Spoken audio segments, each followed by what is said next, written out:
Alex Stone. Alex Stone. Alex Stone. Alex Stone. I want to point out my adopted nephew, Alex Stone. He's the host of the Alex Stone Show, and I'm pretty sure he's related to my good friend Roger Stone. That's his uncle, Alex Stone. First time.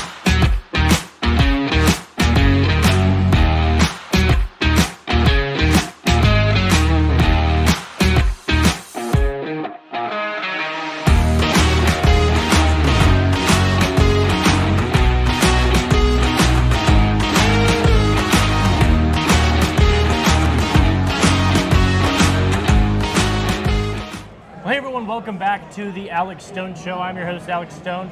I'm on a mission to spread the light of the gospel into every aspect of life. And yes, you heard me correctly, I did say every, including the things that most Christians do not like to discuss, such as politics. We are here at Student Action Summit, the biggest conservative celebration party that you're ever going to find. We have all kinds of speakers, Charlie Kirk, of course, Michael Knowles, Roger Stone, Steve Bannon, all kinds of people. And this is an amazing event. We've had so many great, amazing guests on this show so far, and here is another one. Her name is Lily Kate, and she talks about why feminism sucks. So Lily, thank you so much for coming on my show. We're obviously going to talk about that, but before we do, tell my audience a little bit about you, who you are, and what you're about. Yeah, I grew up homeschooled. I'm a Texas girl. I don't plan on leaving anytime soon. And I didn't go to college. I started a little business and then just kind of stumbled onto the political scene a little bit during COVID and just kind of woke up because I'd always been Christian and conservative, but It was time to really speak up about it. And then I found so many people were blaming feminism for a lot of societal issues, but I couldn't find one person who could educate me on everything to do with why feminism was so terrible. So I decided to become that person, and here I am. I have a book coming out March 8th, International Women's Day, 2026, called 100 Ways Feminism is a Failure. I love that. That's phenomenal. Like you, I kind of woke up during COVID and started to get politically involved. What really, of course, COVID, but what really catapulted you into speaking out and standing up for what you believe in? Well, I was a YouTuber for a little bit before I did fashion lifestyle stuff. I spent a lot of time in LA, and during right before COVID, I had given up my, let's say, ticket to be there. I was in a fake relationship with someone, and then I actually ended up falling in love with someone at home. And not like at home, but like near, it was my neighbor, actually. And we were together for 4 years after that. But that was really the reason why I didn't continue with doing my YouTube career, because I actually wanted to have a real beautiful life. And then at that same time, 2 months after I had made that decision, COVID had happened. And then I was like, well, I guess I got to do something, so I'll just talk about politics then. That's phenomenal. and I love that. I really do. I love that a lot. And so obviously feminism is really bad, and you're coming out with this book.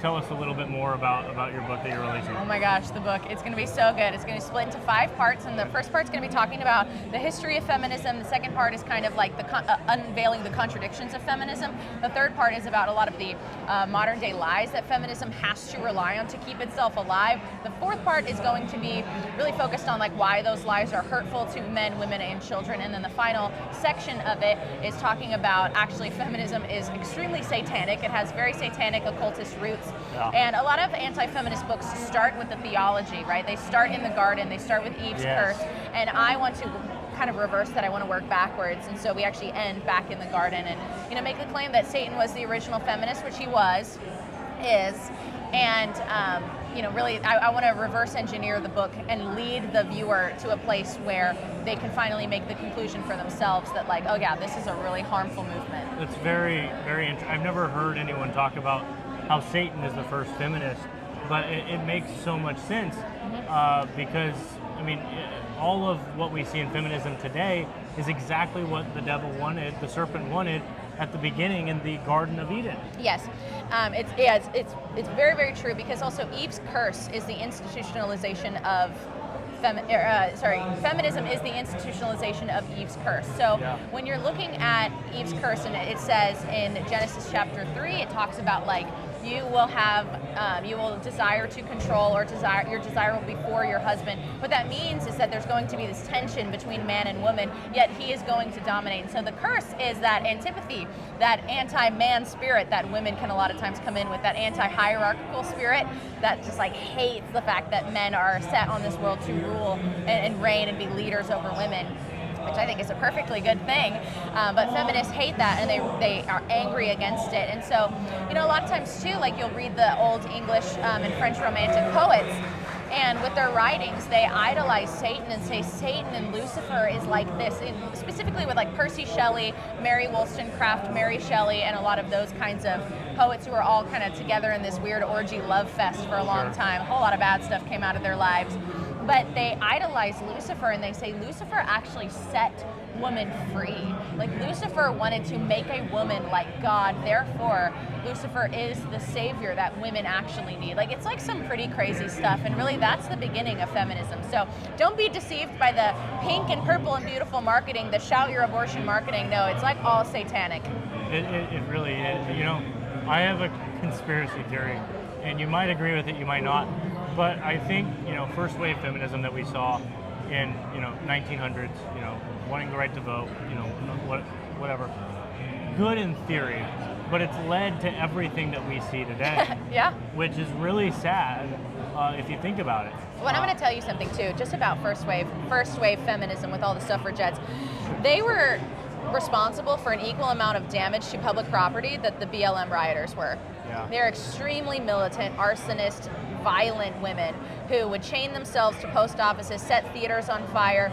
They would do so much damage. They would destroy post offices just to make a point. And so they actually, ironically, women would have gotten the right to vote quicker if those radical feminists hadn't, you know, capitalized on mentally ill people to go out and do things like run into the middle of a derby and get run over by a horse just for the movement. If they hadn't didn't have all these radical organizations that were actually like funding literal terrorism against all of the states that women were trying to get the right to vote in. So a lot of times people are, I love that women got the right to vote, and I'm like, yeah, but you don't know how it happened, because it's actually extremely dark and extremely violent history.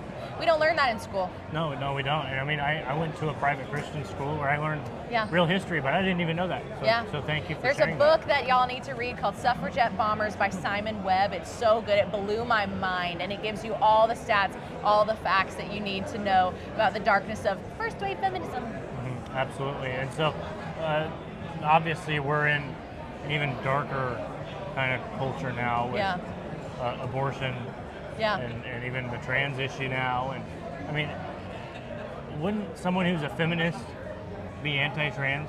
They should be, but there's a splintering of feminism that happens really after the 60s, where it's basically split into 4 different parts.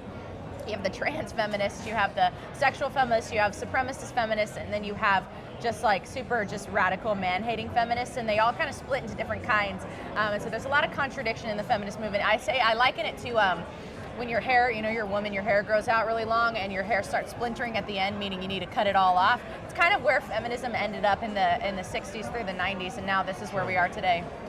Sure, it's sad is a way to put it, but I think it's an understatement. I really do.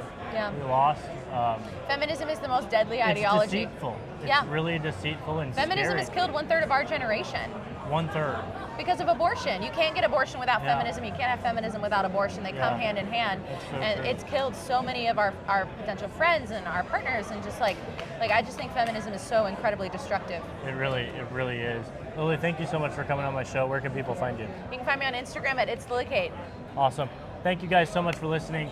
Guys, if you go to mypillow.com and use the promo code GENZ, GENZ, all one word, you can get a discount of up to 66% off of your order. One of the best deals that you could ever get. Follow Lily. Also, please follow my show on X at StoneJAlex. That is StoneJAlex. Thank you all so much for listening. God bless you all, and goodbye. Looks like you've been sleeping well. Megan, he's back. The My Pillow guy. And you're looking good. Still feeling good. Well, just when you thought it couldn't get any better, we've got the best pillow ever, My Pillow 2.0. When I invented My Pillow, it had everything you'd ever want in a pillow. Well, now there's new technology that makes it even better. My Pillow 2.0 has my patented fill combined with a cooling fabric with temperature regulating thread. My Pillow 2.0 is truly the next generation of My Pillow. Now's the time to go to mypillow.com or call the number on your screen. Use the promo code to save 50% on your MyPillow 2.0. Not only that, for a limited time, your entire order ships absolutely free. You're sleeping even better. And cooler, too. And you're looking good. Feeling good. I knew you would. MyPillow.com